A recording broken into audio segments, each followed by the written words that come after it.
Alright, I'm going to go over what you get on your memory card in your MagnetoSpeed. Alright, normally when you pop it in, the disk that it's on will pop up, but I'm assuming that you might have that disabled. So we'll go ahead and open it up. The first time you use it, there will only be one file, and it is the log file. If there is a file on the stick called log.csv, which is what this is, there it is, CSV, that is what the MagnetoSpeed is going to write to. Now, if there isn't a log file, it'll create a new one and start again from series 1. So what you should do is rename this file today's date, which for all time will be June 23rd. You can leave it on there. It won't be written over. The next time you go to use your Crony, like I said, it will create a new document called log. So I'm going to paste it over into a folder I have waiting called Crony Data. And here it is. I'm going to open it with Open Office and not Microsoft Office, which would be the Excel program, which I do not have because it costs more than 1 penny. And I am not willing to spare 1 penny. When bringing it in, the default is going to be semicolon and space. So every time that it sees a semicolon or a space, it is going to move the data over one column. How the data is put into that log file is a word, then a comma, then a number, and then a word, each thing separated with a comma, and then at the end of a row there's a semicolon. So since it's semicolons and commas, that's what we want to tell it to do. So for instance, in that file it would be series, comma, 1, comma, shots, colon, comma, 3, semicolon, bring it over to the next row. And so if you tell it semicolon and comma, it'll figure that out. Go ahead and click OK, and there it is. There's all your data. I'll show you how I format it. I insert a row, and I insert 2 columns. Alright, then I take each set of data and I put a border around it. This makes it easier to see later.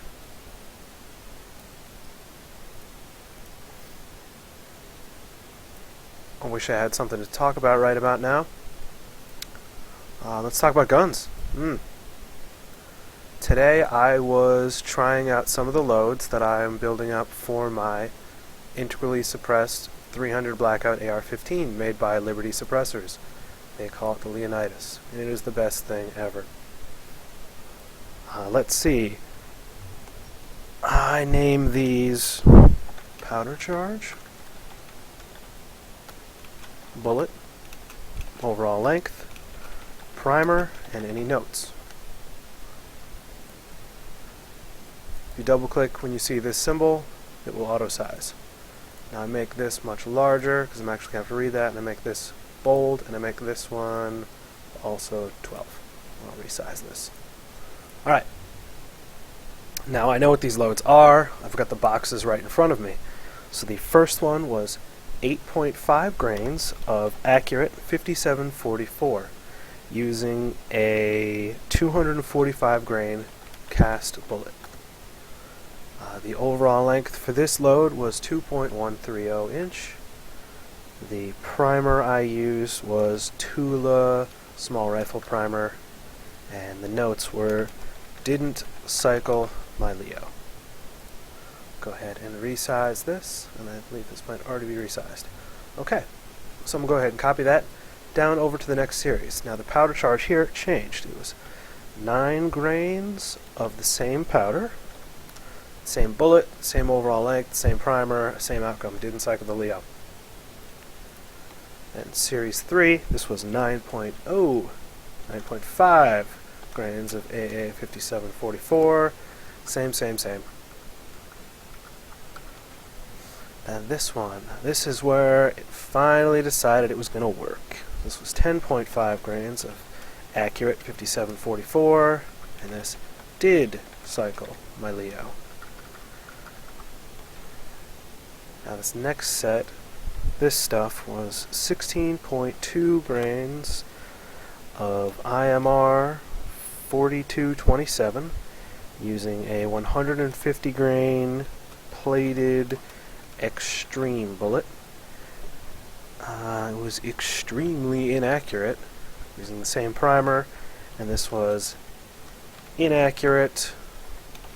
Also, Crony setting 1 didn't pick this up well.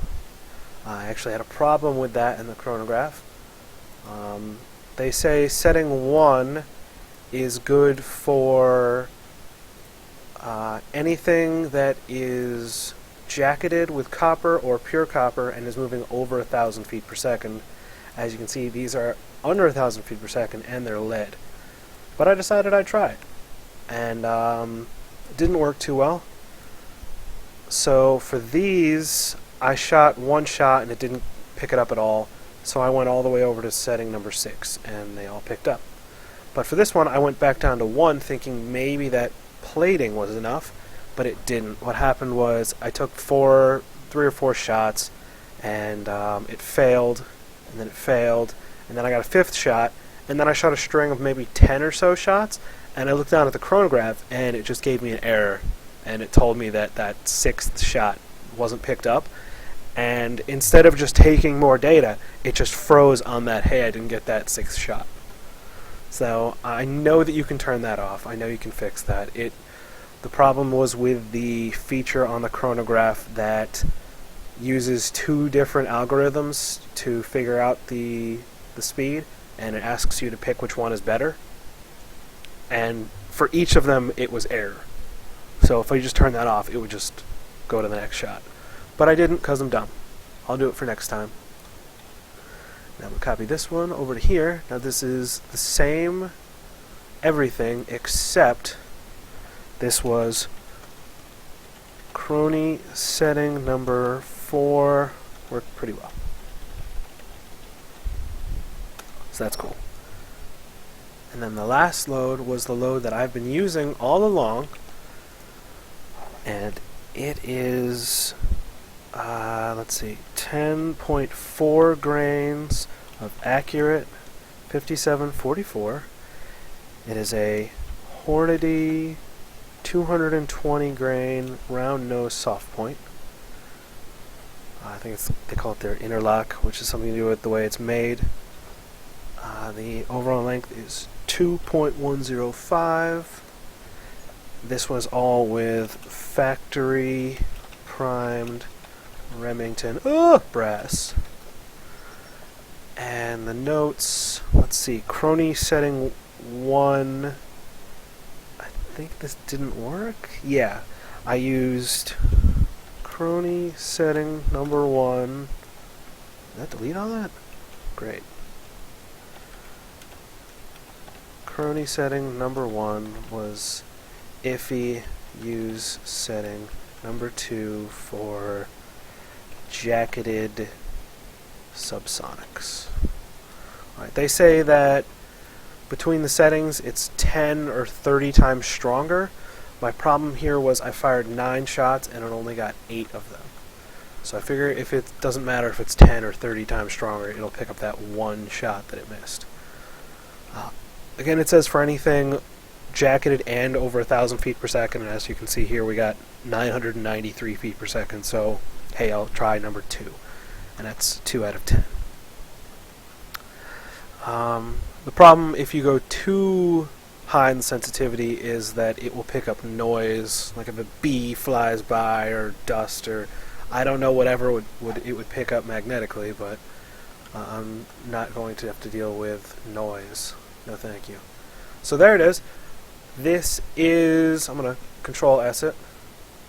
I'll keep the current format because I don't care. Actually, what am I thinking? I want to save this as a spreadsheet. Derp. So that it keeps all this good formatting and doesn't just separate everything with a comma. And there we are. This is what your data can look like. You can analyze this. Funny thing is, everyone told me that this 5744 powder does not meter well, but these were loaded on a progressive press, a Dillon 650, and you can see my extreme spread of 22 feet per second, 26 feet per second, 22 again. Of course, these are very small shot strings, 3 or 5, so it's not, technically good enough